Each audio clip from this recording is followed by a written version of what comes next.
Right. So, okay, We're on. Weight Loss Wednesday, 25. Here we go. We're really on. All right. Before we start the broadcast, I just wanted to tell you guys, if you live locally in Southern California, I'm going to be speaking at the Oaks. It's a wonderful spot in Ojai on Saturday, April 8th at 7:15. It's a great place. Check it out. And if you love spas, I'll be at Rancho La Puerta the last week of June. So those are things you might want to do, where you can see me at a place where it's really super fun and lots of things. We got 12 online. All right, well, fantastic. And it seems like this later time is working for people, so thank you for tuning in. So, welcome to Weight Loss Wednesday, episode 25. Can you believe it? That's a lot. 2 dozen. That's a lot of. That's like 2 years of a television series. So I'm Chef AJ, the creator of the Ultimate Weight Loss Program, and this is where I answer your questions about healthy, permanent, and sustainable weight loss. But first, I want to say that even though my birthday was 2 weeks ago, I'm still getting presents. Thank you so much. And Sharon McRae's on in her That's right. Well, today. first of all, this is the present I got for Sharon McRae, so thank you. It is Sharon McRae's birthday. Thank you for reminding me. Happy birthday, Sharon. I so appreciate you thinking of me, but please let me know if you sent me something, because when you send it to my P.O. box through Amazon or through Etsy, there's no card. So, for example, someone sent me this really cool book called The 52 List Project, and I've been trying to contact Amazon and track you down to thank you. So please, wouldn't that be funny if like 20 people came forward? But whoever really sent it, thank you, and please let me know. That was me. Oh, thanks, Kenny. Not really. So I gotta tell you, my favorite present came from Sharon McRae's son, Evan, and he drew this picture of Bailey. This looks just like her, and it's purple, so thank you so much. All right. So, it's funny, Kenny, I just got back from the Health Fest in Marshall, Texas with Dr. John McDougall. He was on fire. It was great. And the first question is actually about the Health Fest. So, Pat wants to know if I learned anything new at the Health Fest in Marshall, Texas this past weekend. And, you know, I wouldn't say that I necessarily learned anything new, but I learned things that I knew but maybe had forgotten, or things that were reinforced. I wouldn't say they didn't learn anything new. I did learn new things. I took lots of notes. And mostly where I learned it from, believe it or not, was this wonderful speaker named Dr. Linda Carney, who I'm going to be interviewing on my weekly video show, Healthy Living, very soon. That's why you need to be on my mailing list at eatunprocessed.com, so you can get these videos delivered through your inbox instead of having to go on YouTube. So Dr. Carney does not have a book out yet, but she promises by next year she will. But she has these really cool DVDs, 6 of them. And I'm watching this one right now called Why We Do What We Do, Controlling Cravings, because she is somebody that really understands food addiction. And I think she's phenomenal. What I like about her is she gives a voice to this conversation that you don't often hear, because we get a lot of people saying, well, you gotta eat nuts, you gotta eat nuts, you gotta eat nuts. And yes, nuts are healthy, and I don't want to really go into that this episode, but she gives a different side of the equation. And what she has done is she's taken one of my very favorite quotes by Dr. John McDougall, the fat you eat is the fat you wear, and added her own spin. And so what she says is the fat you eat is the fat you wear and the estrogen you produce. And so she talks about how when we are overweight, we produce more estrogen. We've increased our risk for cancer. And she talks about that in all of her wonderful lectures. But she's one of the few people that don't just say, well, yeah, it's okay to drink coffee. It's okay to drink alcohol. I mean, it's okay if you want to do it. But if your goals are to be the slimmest self you can be and recover from food addiction, then maybe it's not okay for you. And she talks about how both coffee and alcohol raise your estrogen and the other problems as well. She said that even decaf coffee has about 8 milligrams of caffeine. So I really appreciate her voice in the conversation. She also is one of the few people, other than David Goldman, who I recently interviewed, the dietitian at True North, who says, no, if we are eating enough leafy greens, and for her, she says that's 2 servings a day, then we don't necessarily have to eat nuts to get our omega-3 fatty acids. So thank you, Dr. Linda Carney. And that is the most of what I learned new. Now, one of the things that I really liked about going to Health Fest, which is one of the reasons I like going to conferences, and there's actually a question about this, is that what I know just gets reinforced. And it's sort of like if you're a person that goes to a house of worship, whether it's a synagogue or a temple or a mosque or whatever, most people don't go to church every Sunday expecting to hear something new. It's more like you go to just kind of get that feeling of, this is what I believe, and with people that believe it. And that's sort of what you get at these conferences. I read a wonderful book recommended by Dr. Doug Lisle called, I think it was called The Rational Optimist. We're talking about how when we go to these things like church, like synagogue, we get these wonderful bonding chemicals called oxytocin release, and that's one of the reasons people like that so much. And so for me, going to these conferences, it just sort of, reaffirms that I'm on the right track as far as diet is concerned and the planet, and it's also always great meeting new people and seeing my colleagues. So that was really cool. But one of the things that really made me feel good is that we had some really wonderful speakers, not just Dr. John McDougall, but his son Craig and his wife Mary.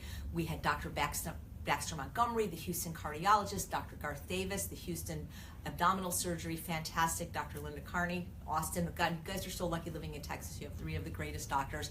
We had the nutritionist from the Stanford Inn, Sid Garza Hillman, reversed his name, who I actually had the pleasure of riding with. And one of the things they all said in all of their talks, and their talks were not necessarily about what I talk about, calorie density, is that when you really understand the dietary lifestyle that we're all promoting, meaning those of us that promote a whole food plant-based diet without oil, is that there is no weighing and measuring, there is no calorie counting, and that you can eat to satiation on this way of eating. And if you really think that you need to weigh and measure your food to be successful or to be thin, then you're basically eating the wrong food. And Sid was talking about the gorillas, and he was saying, no gorilla in nature sits there and says, well, should I eat another leaf? I don't know. Will I hate myself? So that was really cool. So thanks. Before I get going, Kenny, are there any more questions? People are just talking about where they're from. Carson, Seattle.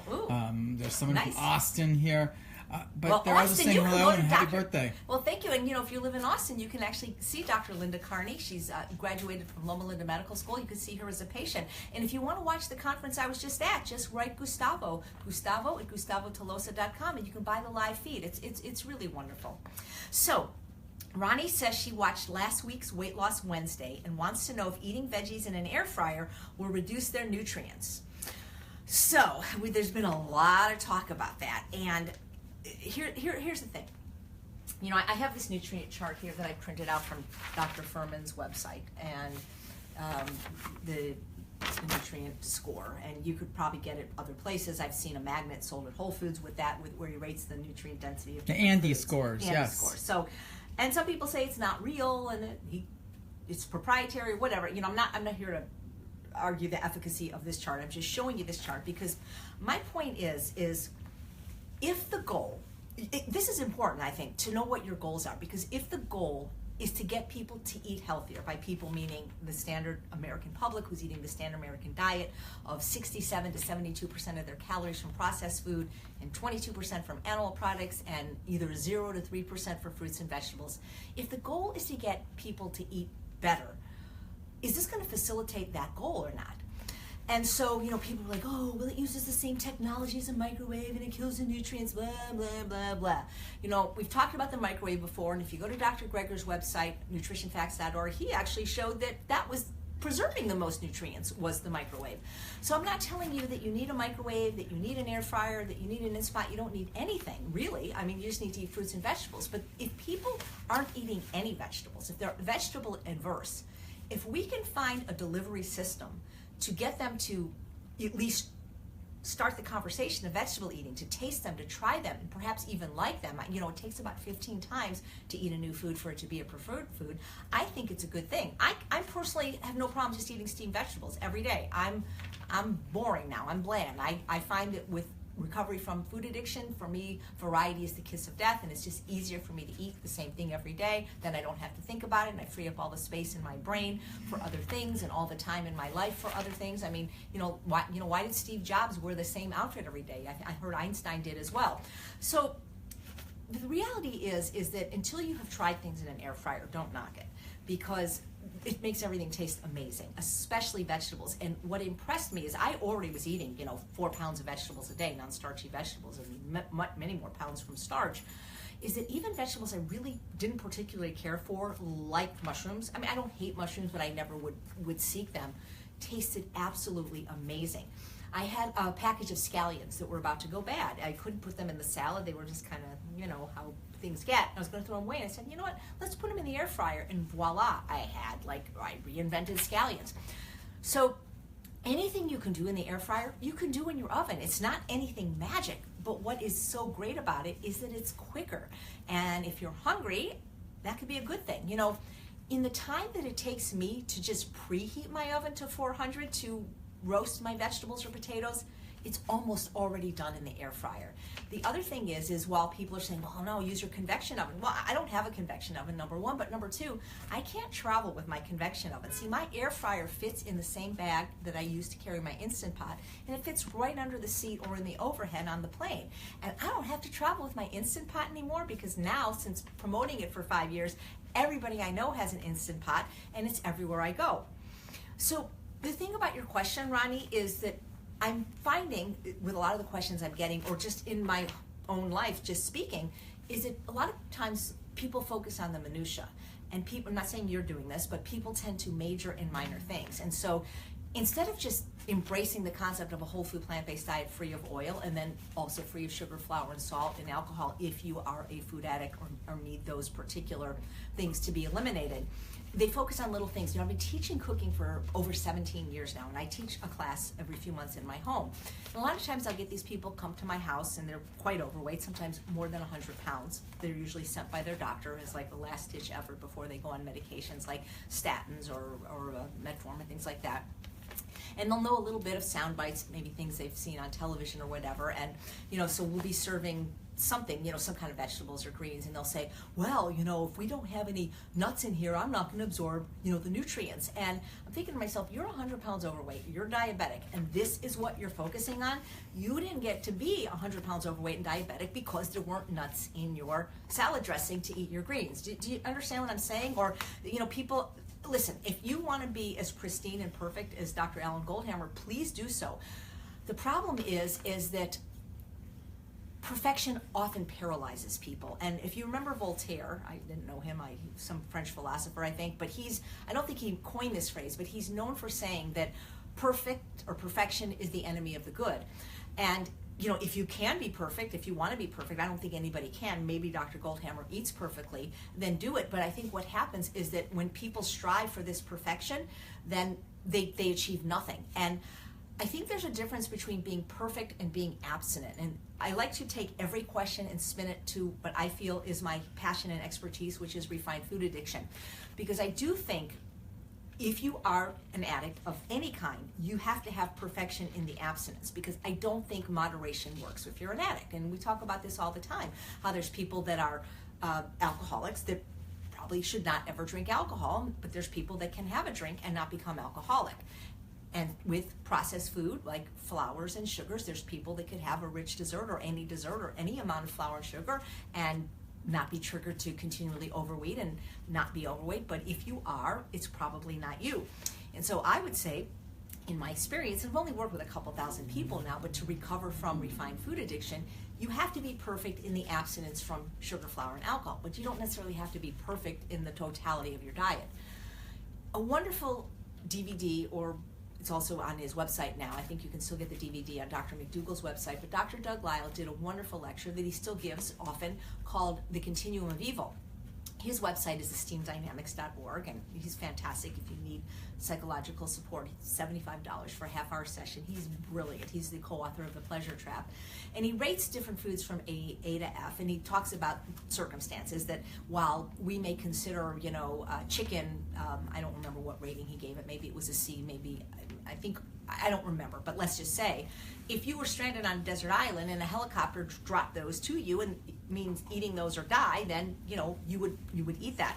So it really depends what your goals are, because we had Dr. Lisle at the last Ultimate Weight Loss Live Conference this last August in LA, and by the way, be on my mailing list, eatinprocess.com, because Dr. Lisle, Dr. Goldhammer, John Pierre, myself, and Dr. Carrie Saunders are coming back even bigger and stronger at the third Live Ultimate Weight Loss Conference in Las Vegas, September 1st, 2nd, 3rd at the Tuscany. It's really filling up quickly, so you're going to want to go to that if you want to learn more about this. But somebody had asked him that they had a friend who was very overweight, who did not see herself as overweight, and she thought she looked great. And Dr. Lisle said, oh well, let's just hope she eats clean enough to keep her arteries clean. So, you know, it really does depend what your goals are. And I think that we need to pick our battles.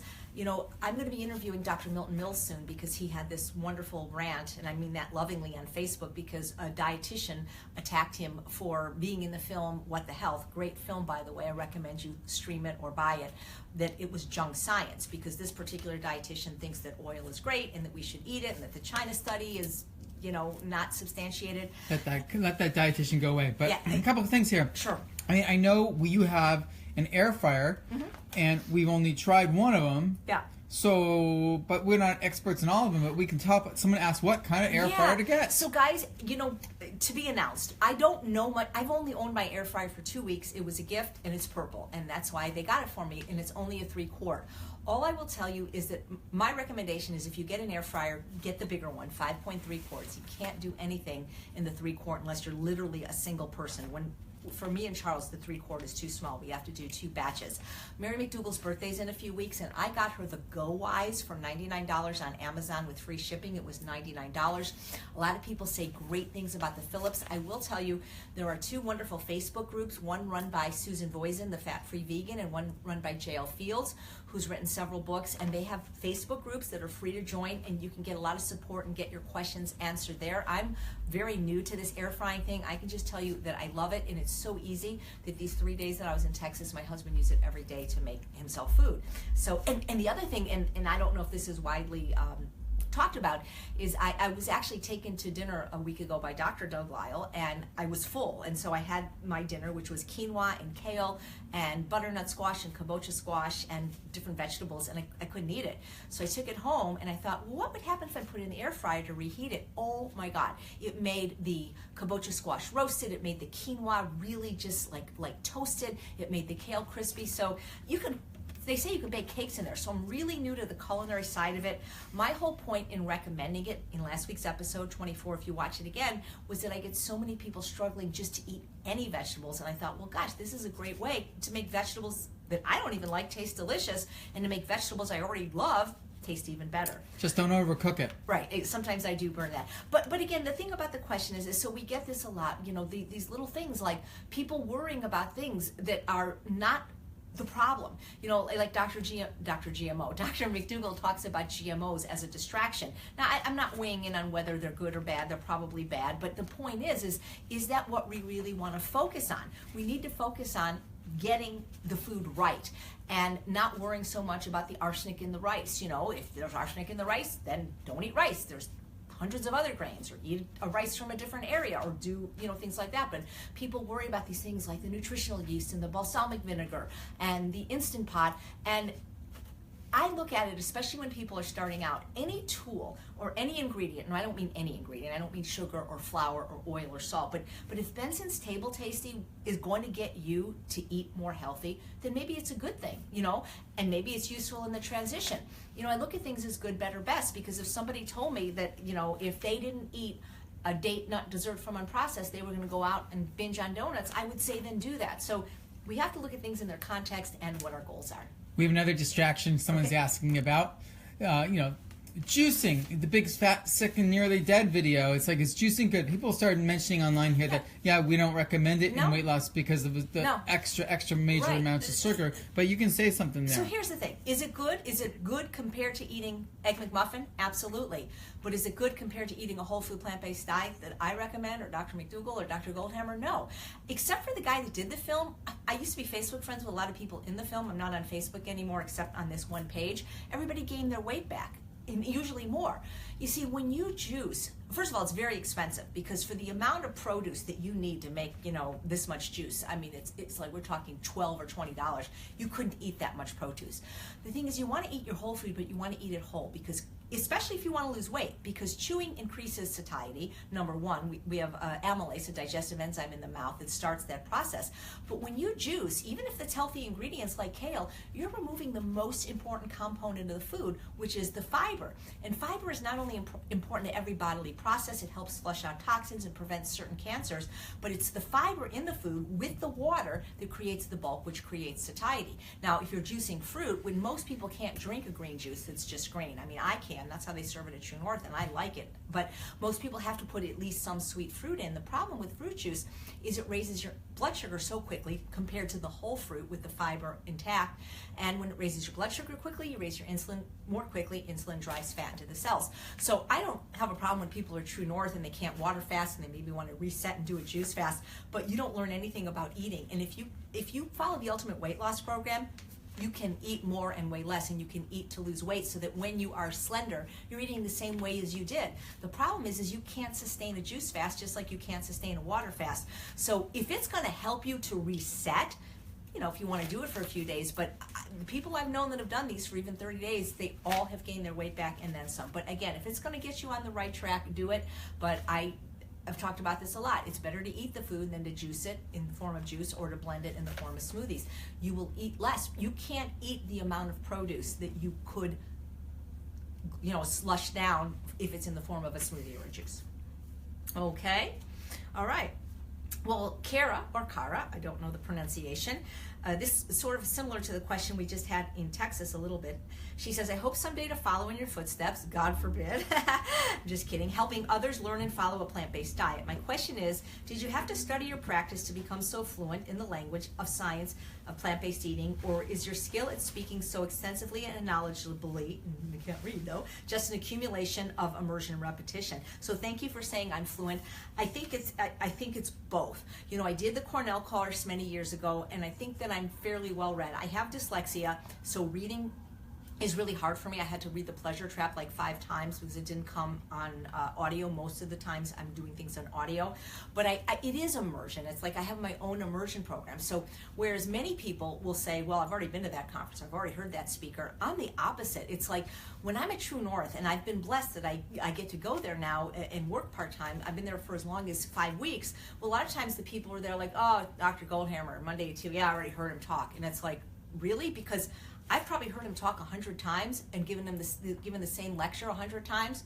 Every time I hear something different, every time I take notes. I always listen with a beginner's ear and a beginner's mind.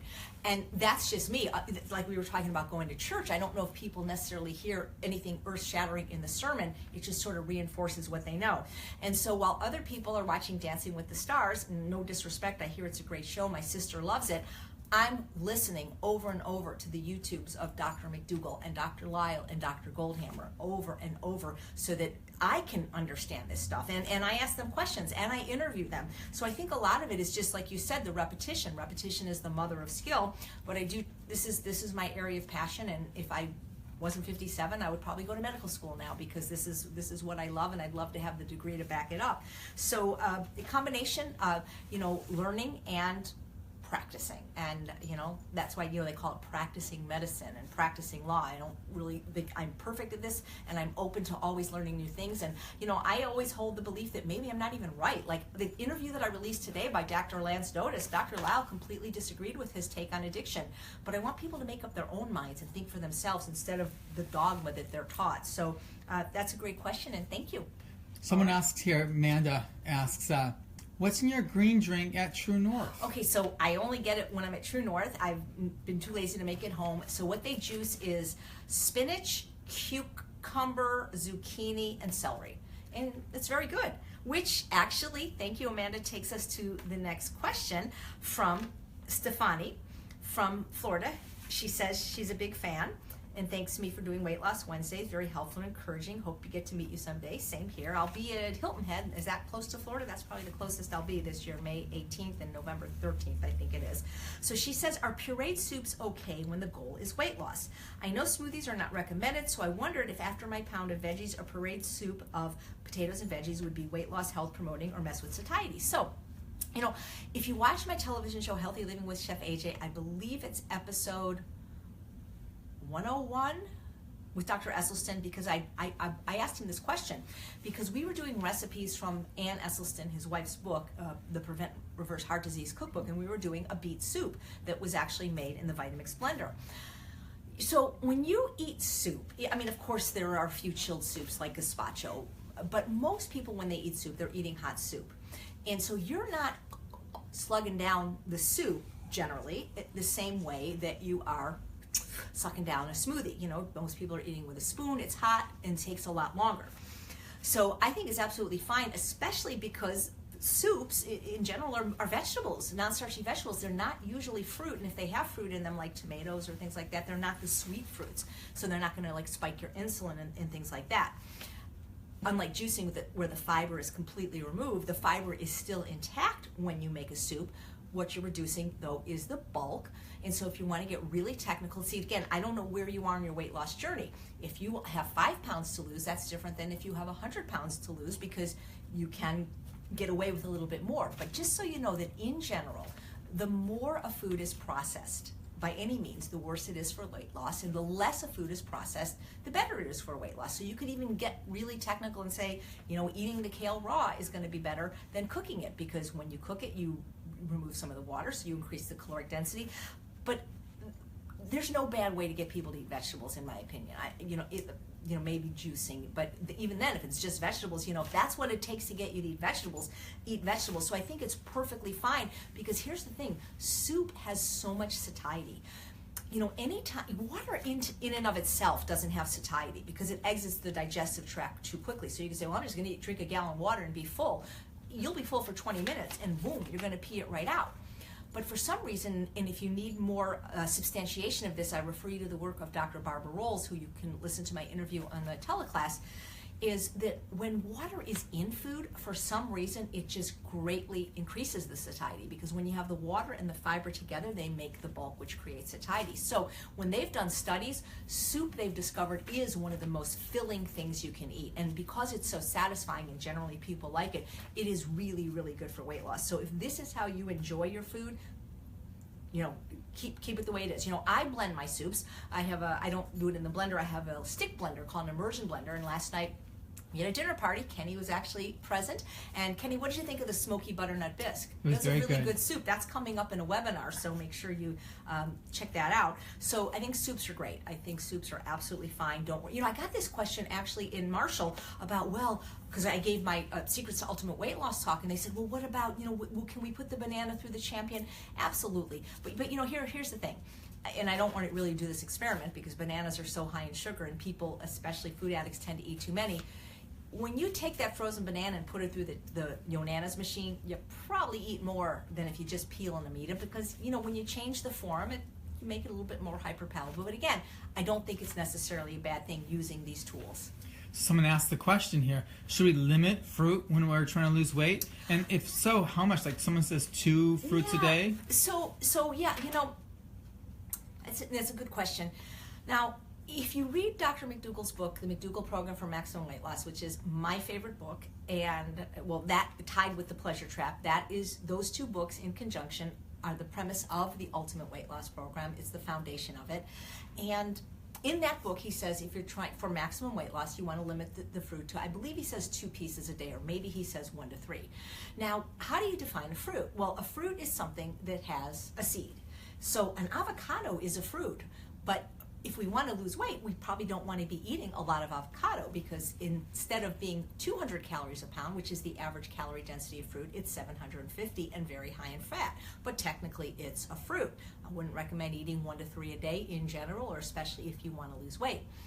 So I learned something interesting from Dr. Carney. But see, again, Kara's question, Kara, because of my, I don't want to say it's a disability, it's like this weird form of dyslexia. I have to literally hear things 1,000 times to be able to remember them well enough to articulate to you. But in this DVD I'm watching by Dr. Carney right now, and I'm going to be interviewing her, she told, I believe it was the banana, the pineapple, and the mango, react differently than the other lower glycemic fruits like the apples and the berries. I do find that with myself and with people that are suffering from this disease of food addiction, they can eat a lot of bananas and a lot of pineapple and a lot of mango, because they're really high sugar fruits. They're really, really delicious. Bananas have less water. And so what I see happening a lot of times with addiction is that people don't really ever give up their addiction. They just transfer it to another. Sort of like, a lot of times people, when they're recovering from food addiction or losing weight, then their new addiction becomes exercise. And so in the case of sugar addiction, I know that the trajectory that my path took, because I didn't have an ultimate weight loss program to go to, is I knew that white sugar was bad, or all the fake sugars like the stevia, xylitol, erythritol, mannitol, sorbitol, and I knew that, agave was a crock of crap, and, didn't matter if it was barley malt. Say what you mean there. Yeah, I was going to say something else, but I wanted it to be for all audiences. So what I started doing is eating dates, and I didn't eat dates by themselves, but I used them as the sweetener in all my recipes and desserts instead of sugar. And it turned out it was a good thing because I created some amazing recipes and got to be a pastry chef for 5 years, known for just using the fruit, the whole fruit, nothing but the fruit. Dates are whole food. They're Kenny's telling me to stand up straight, and that's a good point. 70% sugar, but there is fiber, and they're still quite favorable unless somebody perhaps is a food addict or a diabetic. But I realized that for me, dates were methadone. So in other words, when people get off heroin, it's difficult, I'm told. I've never had to do it, but a lot of times they go to these methadone clinics and they give them another drug to help them get off that drug. Or if people are trying to quit smoking, they're given like Nicorette gum or a nicotine patch. And so I went this route because I didn't know about True North or a different step to take. But what I see happening is, so people will get off sugar or try to get off sugar, and they realize that the stevia in all those fake sugars and 0-calorie sweeteners are worse, and so maybe they'll have a period where they are doing dried fruit instead, which again, it's still better, right? Good, better, best. And then they realize, well, dried fruit, unfortunately, is more than 6 times the caloric density of fruit. So, for example, grapes are about 200 calories a pound. Raisins are 1,300 calories a pound, more than 6 times calorically dense. And while they have the fiber intact, they're missing the water. And again, you want that fiber and water always together. You want that whole food package. And they realize they're not losing weight, so then they switch to foods of a lower caloric density, but they tend to overeat them because, let's face it, fruits are delicious. Now, is this unhealthy? No. I have an interview coming up with Robbie Barbaro, the mindful diabetic, who as a type 1 diabetic is basically a fruitarian, and that's what works for him. I find for me personally that fruit, while delicious, is not as satiating as starch. So if you give me a choice for dessert or any time of the day with the most delicious ripe fruit or a Hawaiian or a Japanese sweet potato, I'm going to pick the potato because, or like a kabocha squash, because it is still sweet, but for me it's much more satiating. When they've done studies, according to the satiety index by Dr. Susanna Holt, the most satiating food, in fact, is the potato. So I am still a food addict at heart, I guess, or in recovery, however you want to call it. And so I will really overeat on fruit. Is it impacting my health? No. Is it impacting my weight? But I don't like that feeling of being out of control. And so, especially if it's a fruit I like you give me some blueberries and man, it comes in an 18-ounce package, it's gone. So it's not that I consciously limit my fruit, it's just that I make sure I eat enough starch and vegetables so I don't have a lot of room for the fruit. And then that fruit is really special to me because it's my dessert at night. So we might have, some of the soft serve ice cream, or I'll have one of my favorite fruits like the sugar kiss melon or the envy or the opal apple, which are like $1.50 each. Explain that ice cream for some people there. Okay, so what it is you take a machine like the Champion Juicer, the Vitamix Blender, the Blendtec, the Nana's machine, even the food processor will work, and you take a ripe banana or any fruit, ripe, peel it, freeze it, and then you make basically sorbet. And Kenny has showed it on all my videos, I know, but so you when can you see say that. ice cream, you need to... And well, it's not ice cream, it's soft serve. So my recommendation is to also think about the savory fruits, because there's 6 fruits that are actually classified as non-starchy vegetables: tomato, zucchini, cucumber, bell pepper, okra, and eggplant. Now, we think of these as vegetables, but they have seeds, they have color, all the antioxidants of fruits, but they're less sweet. And I think these are great things to include, and I think these you can eat ad libitum. You're going to see what works for you. If you're a person that can eat fruit at True North, they say about a pound a day, but about a pound is about 2 pieces. So what I would do is see what works for you. Just make sure you're getting enough vegetables and starch. But the recommendation that I keep hearing over and over again is like 1 to 3 pieces a day, and try to favor some of these savory fruits or the lower glycemic fruits instead of just having those 3 pieces be the banana. I know it was a long answer, but anyway, thanks. Okay. All right. Okay. Oh, here's a good one from Whitney. All right. It's just sometimes I just print them out as they come, and so thank you. She likes my sense of humor, my dedication. Thank you. She found me from McDougal. Wonderful. You're so funny. So she says she'd like to incorporate the VFB, Veggies for Breakfast idea. Is it okay to eat the same veggie every morning, or should I try to add variety? I'm a boring kind of girl and tend to do the same thing every day. Me too. I don't think I'm boring, but I tend to do the same thing every day. I really like mushrooms and onions sauteed with kale. Would that be okay to do every morning? And then there's a second part to a question I'll get to later. So we have to ask Nancy, what is a JSP? No, JSP, Japanese sweet potato. Oh, gotcha. I'm a little slow. Yep. So back to the question about perfect being the enemy of the good. You know, I do great with the diet. I do great with the exercise. I struggle with the meditation. I get like some days an F, some days a C. And my meditation teacher, because I was so trying to be perfect and do the 30 minutes a day that were recommended, or the 2 20-minute periods, that I said, you know what, I can't do this. I give up. Kenny's doing a wonderful tree pose right now. I said, I'm not going to do any. And he said, you know, AJ, the best meditation is the one you'll actually do. And I believe that with healthy eating, vegetables in particular, the best vegetable is the one you'll actually eat. When we started the Ultimate Weight Loss Program over 5 years ago, when I say mandatory, you know, it's not a court-ordered program, so it's not mandatory, but we suggested that they start every day with a pound of greens. And people that are not eating healthfully, that eat kind of a crappy standard American diet or a junk food vegan diet, they do not like greens at first, especially if you're not loading them with like a peanut sauce. And the people that did it, though, their weight loss skyrocketed. I don't know if that's the right word, but it was astronomical. They had no cravings. And I interviewed Mark Schatzker today, the author of The Dorito Effect, who talked about how these bitter compounds in vegetables completely squash hunger. So we kind of found something that's in the medical literature without knowing it. But we realized there were people that wouldn't do it. And so we bent it a little bit, and you know, we made an exception, but we said then just eat whatever vegetable you can, because most people, even if they hate vegetables, will eat a cherry tomato or maybe a cucumber, right? So I think you're eating a variety of vegetables already, because you're eating 3, and you're eating all the ones that, I mean, Dr. Furman and Dr. Greger love these. I mean, they recommend mushrooms and onions and the greens. Oh my God, the fact that you're doing greens is amazing. So, you know, there's a whole thing about nutrient diversity. And when I interviewed Mark Schatzker today, he said about how that most people do crave variety, and that there is some basis in evolution so that we would get the spectrum of nutrients. So, you know, if the totality of your diet is good, I don't see what the harm is in eating the same vegetables every day. I'm not a doctor. This would be a great question for Dr. Furman or Dr. Greger. They would tell you to switch it up. But if it's a choice of either eating the vegetable that you prefer and like, or not eating any vegetables, I think that anyone would agree to do that. And, you know, what I would say is, what about changing the variety within the 3 vegetables you already love and are eating? So, for example, there's many kinds of onions, and they all taste different. There's red onions, there's Maui onions, there's sweet onions, there's white onions. With mushrooms, there's crimini mushrooms and shiitake. You know what I'm saying? There's the white mushrooms, and mushrooms do need to be cooked, though, to get those beneficial compounds. And with kale, there's curly kale and Jacinto kale and Russian kale and emerald kale and purple kale. So if you would change those 3 ingredients even slightly, I bet you would be getting a variety of the nutrients, if that's what you're worried about.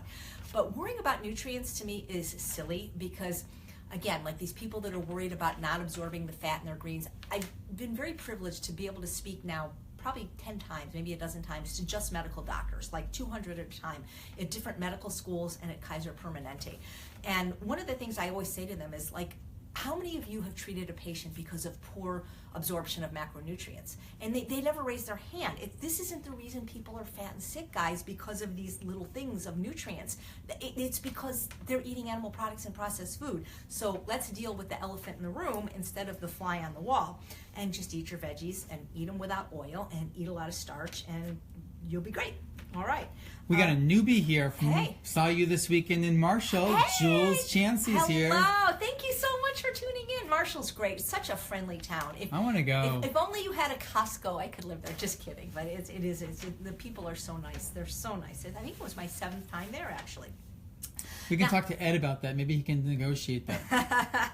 So the second part of Whitney's wasn't a question. She's just commenting that she's already cut out most added sugar. It isn't a trigger for me, but I keep it very limited, and all added oil, but I'm cutting out all added salt thanks to you. So I don't know you, Whitney, and I don't know what your goals are, and if your goal is to lose weight, I would probably do the sugar before the salt, even in limited amounts, especially if you're at all vulnerable to the disease of refined food addiction. But again, you know, you can do what you want. The thing about salt is there's no calories in salt, but for some people, it perpetuates overeating because it's a trigger, it's an appetite stimulant. And the way you know this, I can tell you right now, is take a food, you know, popcorn, I don't want you eating popcorn if you're trying to lose weight. It's 1,800 calories a pound as opposed to corn that's 500 and there's no water in it. But popcorn works good to just show you that most people will not just eat plain air pop popcorn or plain rice cakes. I mean, some will because they just want that experience of putting food in their mouth. But most people really don't like air pop popcorn plain or rice cakes plain. They got to put nutritional yeast on or things like that. But if you were to make some, you would see that you would eat a certain amount, but the minute you salt it, you'll see you eat way more. And I know this to be true because I've done this experiment myself. You see, I'm not perfect, guys. Regardless of what you think, I know. Yeah, Kenny's like, she's not. He was at my party last night. Yeah, I was boozing it. No, I wasn't doing that. Yeah. I was no not. Booze last I was night. not. I was not doing that. But the thing is I'm abstinent. I'm not perfect. By abstinent means I have a non-negotiable where sugar, flour, and alcohol is concerned, and pretty much oil, but I know that if you eat out, it's going to be very hard to guarantee you don't get it. But with salt, I am not perfect, and I go back and forth with Dr. Goldhammer about this because I find it very hard to be 100% abstinent from salt if I live in the real world, which means if I ever go to a restaurant, you know there's salt, and if somebody else's house, but also think condiments like ketchup and mustard and salsa. I know how to make these things. I'm lazy, and if I just got home from Texas like I did, I don't feel like making salsa, so I get the one with the lowest sodium. But I do know, because I did a 5-week experiment with salt, that when I say I eat more food when I eat salt, it's not that it's impacting my weight, but I was there for 33 days working a few years ago. That was the longest extravaganza they had. And so you know there's no sugar, oil, salt, or flour in any of those foods. And so 99 meals, 98 of them were perfect, but one meal I was taken out to Gary Chu's, which is a McDougall-approved restaurant. Dr. McDougall and Mary, they live in Santa Rosa. They went to all the restaurants, and many of them have a McDougall menu where you are guaranteed an oil-free meal. And it was a Chinese-type restaurant. And so there was no oil, but there was definitely salt. And so I ate this meal. And first of all, I was so thirsty, and my wedding ring wouldn't come off because I'm very salt sensitive. But all I kept thinking when I got back to True North is like, where's the dessert? Where's the dessert? Because for me, having all this salt now had me craving sugar. So for me, you know, a little bit, it doesn't hurt so much in a condiment, but I definitely don't cook with it. But, you know, do an experiment, because the thing is if you can go without salt for 30 days, you're pretty much home free because you can learn to like the taste of whole natural food without it. And that's why water only fasting is so beneficial. You don't water fast to lose weight because you'll gain most of it back after the fast is over. What people do it for is to neuroadapt so that when they're done, steamed zucchini tastes like a hot fudge sundae. So very good. If you're not an ultimate weight loss, Whitney, please consider joining. Okay. Oh boy, Alice, this question is a toughie, so I'll start to address it right now. She says, is it wise to work, it might be Elise, and I'm sorry if I botch up your names. Next time, like, put a little thing, because it could be Alice, it could be Elise. Is it wise to work the program 100% from the start? Since many vegan doctors often point out that you can sometimes change 1 or 2 things and lose a good bit of weight, they also say that when you hit a plateau, you might have to change something else to lose more. I would like to know if I'm doing myself a disservice to do the program 100% at the risk of nowhere to go should I hit a plateau. It's a very good question. I'm guessing you're not in ultimate weight loss yet, or maybe you are, but when you say is it wise to work the program, if you're talking about the ultimate weight loss program, there are, I was going to say more than one way to skin a cat, but John Pierre says you have to stop with those animal analogies. So I'm going to say that there are more than one ways to peel a grape. And again, it's great how these questions sort of intersected today about perfect being the enemy of good. What is going to keep you doing most of the program? Because if it's too hard, too quickly, you might give up.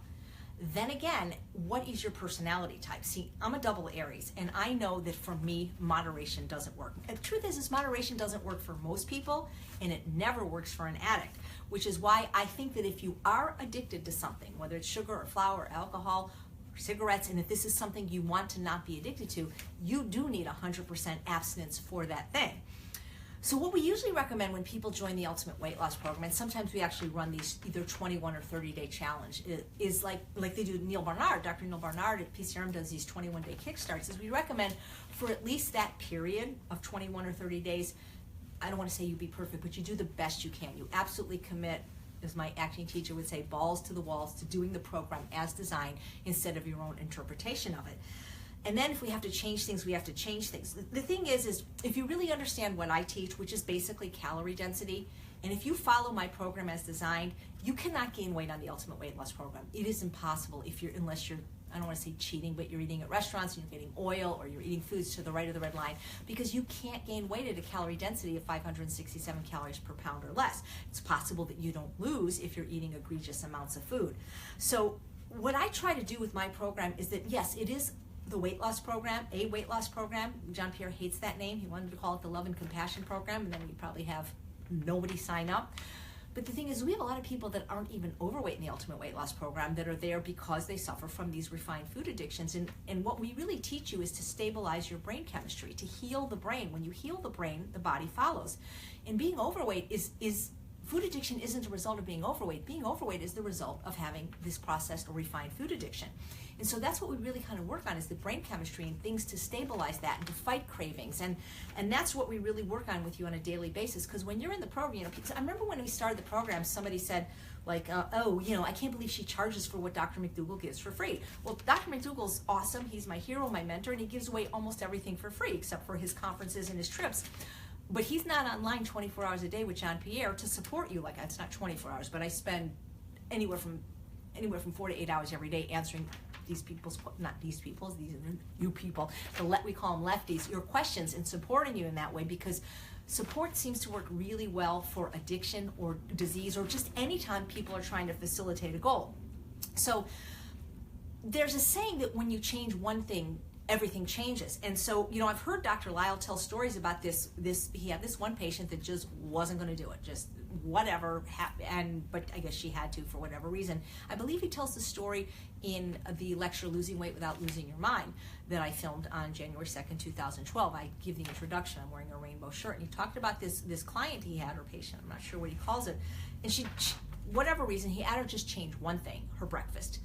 From whatever she was eating, maybe it was fast food, to oatmeal, and she started seeing some results. So there are people that I talk about, they're more like skimmers and divers, I think is the technology.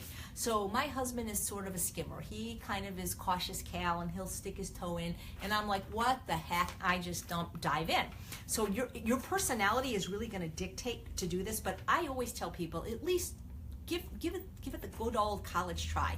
And I know so many people say, well, I'm just afraid if I do this, I'll fail. Everything else has failed. Well, you haven't tried this the way I've done it, so you haven't failed yet. And even if you, quote, fail, and I hate that word, I like the word relapse better, failing does not make you a failure. So we have, I don't want to say tricks, they're not tricks, but they're tips and techniques that we teach that are like more advanced that I'm not going to give on this broadcast, because that would be, it's not like I'm trying to get you to join, but it's like these are things we do for people that really are struggling. And part of the program. Right. It's part, and this is a free talk to help give some right, ideas. But the reason I'm not giving it is because I'm trying to get their money, but it's sort of like, like the troubleshooting, like if you got to find out where they are. Right. If you call customer service because your appliance isn't working, then they troubleshoot. We don't troubleshoot something that doesn't work, because we'd rather have you do the program, I don't want to say the more lenient way, but the way it is that works for most people before we work with you on coaching things.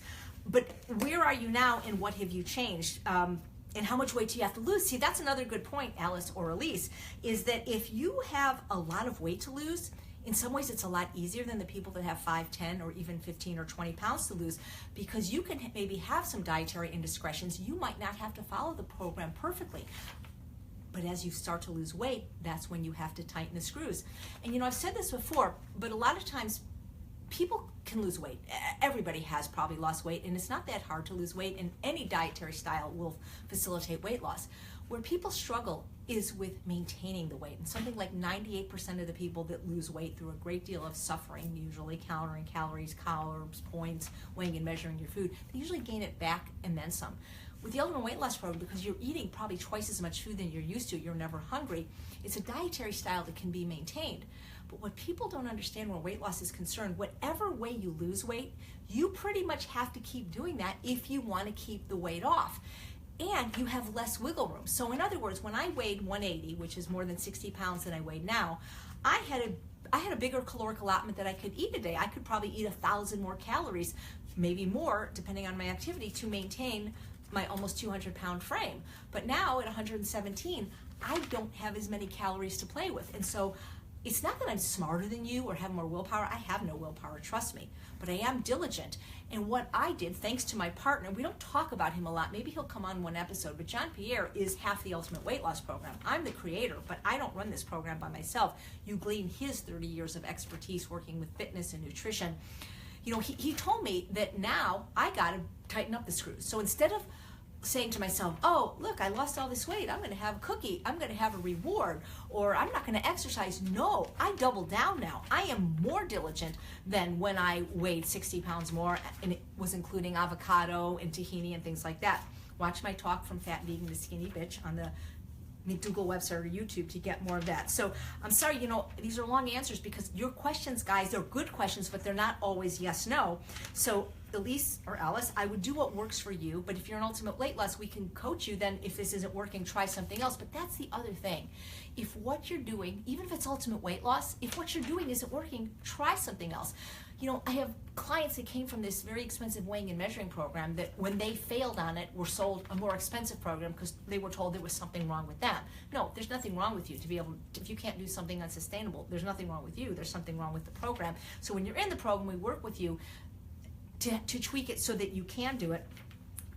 The thing is eat enough starch, guys. That's where I see people really falter, and I don't want to say fail, because they think that if they just eat fruits and vegetables, they'll lose weight and they'll lose weight quicker. Who cares if you lose weight quicker? You want to lose weight comfortably and deliciously and eating large quantities of food so that your brain doesn't even know that you are losing strategic fat reserves.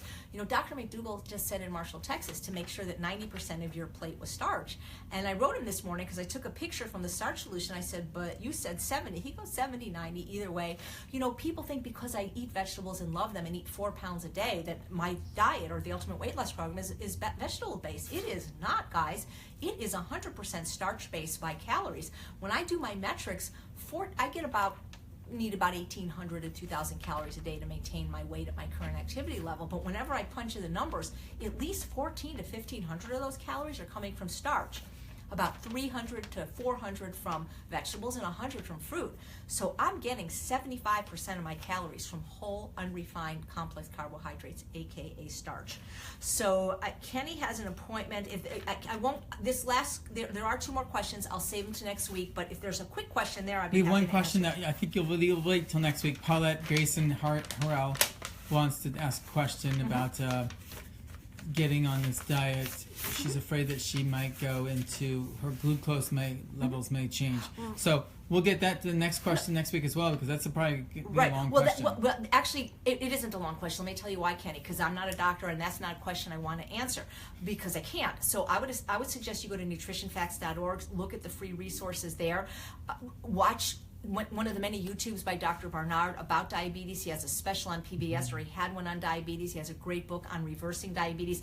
But if you have a medical condition like that, you still can do our program, but you need to get your doctor's approval, and I would work with a doctor. I don't know where you live, but you can go to www.vegdocs.com and try to find a plant-based doctor in your area.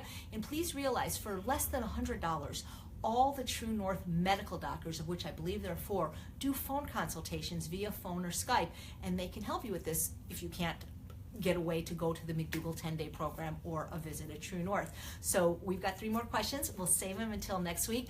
And thank you guys for all the birthday presents. And please, all the anonymous ones I got, I'm not being rude. I want to thank you. I just don't know who they're from. So thank you so much for watching another episode 25. It's our silver anniversary, Kenny. Hey, of Weight Loss Wednesday. I'm Chef AJ, and I really do believe, guys, you can have both the health and the body you so richly deserve. Thanks for watching, and we'll see you next week at the new time, 4 p.m. Pacific time. And Bye, that's everyone. a wrap.